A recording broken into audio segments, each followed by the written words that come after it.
অনেক ভাঙাগড়ার মধ্য দিয়ে বাংলাদেশের জার্সিতে ভক্তদের রোমাঞ্চকর সময় উপহার দিয়েছেন মাহমুদুল্লাহ রিয়াদ।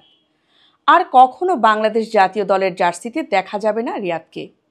কোটি কোটি ভক্তদের হৃদয়ে সাইলেন্ট কিলার হিসেবে জায়গা করে নেওয়া ৩৯ বছর বয়সী এই ক্রিকেটার নিয়ে নিয়েছেন ক্যারিয়ারের সবচেয়ে কঠিন সিদ্ধান্ত। ১২ মার্চ বুধবার তিনি সামাজিক মাধ্যমে জাতীয় দল থেকে অবসরের ঘোষণা দিয়েছেন। এই ঘোষণার সঙ্গে তার আন্তর্জাতিক ক্যারিয়ারের সমাপ্তি ঘটল। জাতীয় দলের জার্সিতে মাহমুদুল্লাহ পরিচিত ছিলেন তার ধীর স্থির ব্যাটিংয়ের জন্য। ২০১১ সালের ওয়ানডে বিশ্বকাপে ইংল্যান্ডের বিপক্ষে যার নজির দেখেছিল পুরো ক্রিকেট বিশ্ব। সেই ম্যাচটিতে ২২৫ রানের জবাবে ব্যাটিংয়ে নেমে ১৬৯ রানেই ৮ উইকেট হারিয়েছিল বাংলাদেশ। তবে ধৈর্যের পরীক্ষা দিয়ে সেদিন ম্যাচটিকে জয়ের পথে নিয়ে যান মাহমুদুল্লাহ। এছাড়া ২০১৫ বিশ্বকাপে প্রথম বাংলাদেশি হিসেবে বৈশ্বিক কোনো আসরে সেঞ্চুরি করেছিলেন তিনি। অ্যাডিলেডে ইংল্যান্ডের বিপক্ষে সেই ম্যাচ এখনও ভুলে যাননি ভক্তরা। ১৩৮ বলে ১০৩ রানের ইনিংস। এ কারণে আরও একবার বাংলাদেশের বিপক্ষে ধাক্কা খেতে হয়েছিল ইংলিশদের। বিশ্বকাপের ওই আসরে ইংল্যান্ডের পরে নিউজিল্যান্ডের বিপক্ষেও সেঞ্চুরি করেছিলেন এই ক্রিকেটার। নিউজিল্যান্ডের বিপক্ষে সেদিন ১২৩ বলে অপরাজিত ১২৮ রান করেছিলেন সাইলেন্ট কিলার। ময়মনসিংহে জন্ম নেওয়া মাহমুদুল্লাহ ২০০০ সালে এসিসি অনূর্ধ্ব-১৫ টুর্নামেন্টে অংশ নিতে রাজধানী ঢাকায় এসেছিলেন। তার আগে নিজ শহরে হাতেখড়ি হয়েছিল ক্রিকেটে।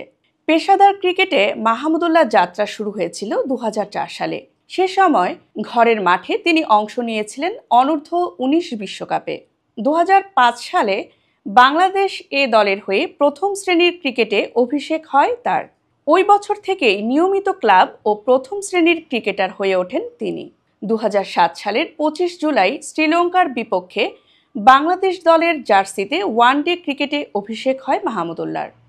সেপ্টেম্বরে কেনিয়ার বিপক্ষে শুরু হয়েছিল টি-২০ যাত্রা।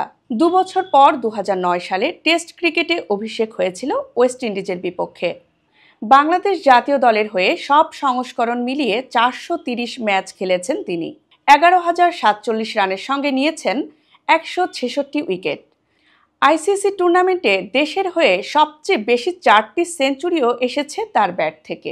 এমন ক্যারিয়ারের ইতি টানার পর বাংলাদেশ ক্রিকেট বোর্ডের কাছ থেকেও ধন্যবাদ পেয়েছেন মাহমুদুল্লাহ। ধীরগতির ব্যাটিংয়ের কারণে আধুনিক ক্রিকেটে তার সমালোচনা হয়েছে বেশ তোড়জোড়েই। জাতীয় দলে মাহমুদুল্লাহ রিয়াদের অবস্থান নিয়েও প্রশ্ন উঠেছে অসংখ্যবার, কিন্তু নিজেকে শান্ত রেখেছেন সবসময় সৃষ্টিকর্তার উপরে ভরসা রেখেছেন। কঠিন মুহূর্তেও ভেঙে পড়েননি তিনি। জাতীয় দল থেকে অভিজ্ঞ এই ক্রিকেটার বিদায় নিলেও ঘরোয়া ও ফ্র্যাঞ্চাইজি টুর্নামেন্টগুলোতে তাকে নিয়মিত দেখা যাবে। চলতি ঢাকা প্রিমিয়ার ডিভিশন ক্রিকেট লিগে মাহমুদুল্লাহ খেলছেন মোহামেডানের হয়ে। তবে চোটের কারণে এই মুহূর্তে মাঠের বাইরে রয়েছেন তিনি।